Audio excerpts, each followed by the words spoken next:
दो भाइयों का सच। एक गांव में दो भाई रहते थे, अली और हसन। अली बड़ा भाई था, समझदार और मेहनती, जबकि हसन छोटा था, शरारती और जल्दबाज। दोनों यतीम थे और अपने छोटे से घर में एक साथ रहते थे। अली दिन भर खेतों में काम करता, जबकि हसन खेल कूद में मसरूफ रहता।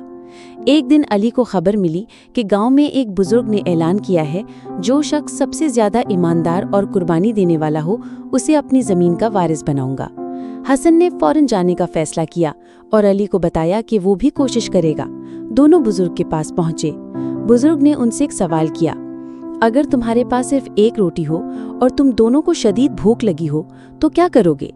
हसन बोला, मैं रोटी आधी करके खा लूंगा और बाकी कल के लिए रख लूंगा।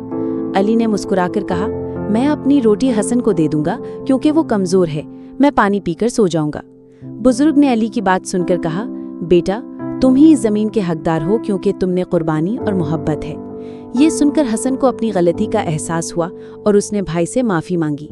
अली ने गले लगाकर कहा, हम दोनों एक साथ ही जीते हैं, जमीन तुम्हारी भी है। यूं दोनों भाइयों ने मिलकर जमीन संभाली और मोहब्बत से अपनी जिंदगी गुजारी। कहानी का सबक, मोहब्बत, कुर्बानी और ईमानदारी सबसे बड़ी ताकतें हैं।